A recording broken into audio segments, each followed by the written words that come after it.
So congratulations to both of you, former college tennis players, now ATP champions. How would you describe how would you describe this experience to someone that hasn't had this yet?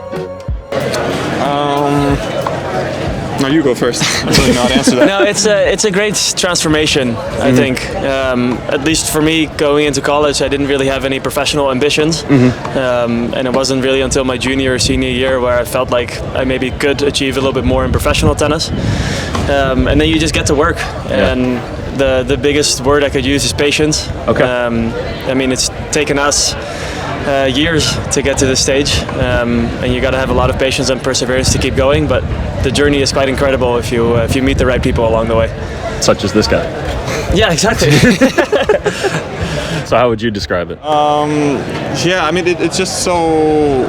It can happen really quick for some people if you're lucky, and then it's just a natural progression. Or it can take a lot of time. The thing is, it's always so close between losing and winning. And if you get hot and you get on a roll and you end up getting it, and then it feels amazing. But it's so difficult to describe because it's so far away and yet so close. Always. But it takes a lot to get there. And once you get there, I mean, it's obviously you feel very elated. That's a great word. And good to know. And to clarify, your coach is not dead, correct? No. Your coach is not dead. A big thank you to my coach, Scott Kent. He's alive, I'm not dead or anything. He's done Scott. Big shout out to Scott. Nope, I mean, he was alive this morning, so yeah. What am I supposed to do with that information? You're the one who brought it up. Well, to ask, it's clarify. For you guys too, what was the first thing you noticed about each other's games that kind of helped you grow as a team? Well, Dre's a very natural, raw athlete. Okay. He's naturally very strong and athletic. So I think for me to be able to complement that with maybe not the most raw athleticism, but I think with a good read of the game and setting him up to be successful, I think works great. And then I think our connection off court really also helps. It's always fun, yet also we can be serious if we need to be. And I think that balance between the on-court and the off-court stuff makes it very natural for the both of us. So how long have you two known each other? Known? I mean, Like, we've known of each other, I would say about 11 years. Yeah. Wow. So how long did it take you to say, maybe I can play tennis with him? I guess it took about 3 years for it to happen. Yeah. Okay. Yeah, so we played kind of right out of college. Okay. And then we went for some futures and then pretty quickly got into the challengers together around 16, 17, 18. Okay. And then he did really well for a couple of years also during COVID. So his ranking was quite a bit higher than mine. And then, it's tough to find each other again unless the range between your rankings become a bit smaller. And obviously you both want to go up. You don't want to see one go down and then meet the other. So I think that's where this title can really help us just cement our place in the rankings as well. Absolutely. I feel like I'm trying to get you to enter the conversation and you're just staring at the grass. I forgot what the question was. Champion feelings. Champion's feelings. He's everything's going on in his head. Exactly. So how would you kind of take away from this? What's the biggest takeaway for you personally? And we'll go one by one.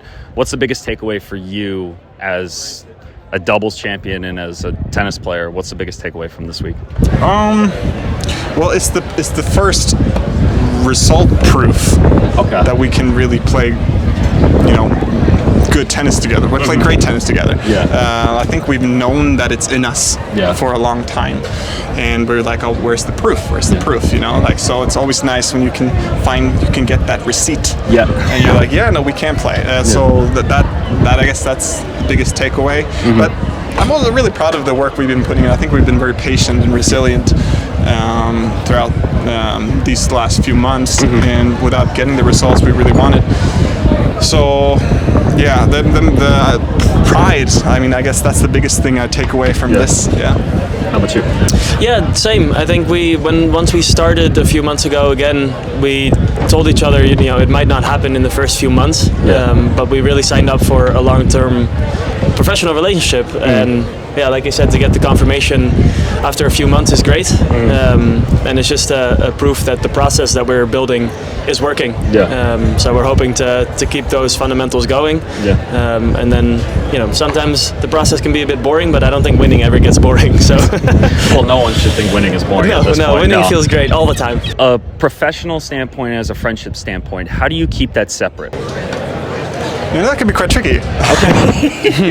I mean, I have a hard time staying serious for too long, so I kind of, you know, he kind of needs to be on me. Like, I need you to answer this seriously now. I need to actually, you know, so Focus. and we've gotten better at that.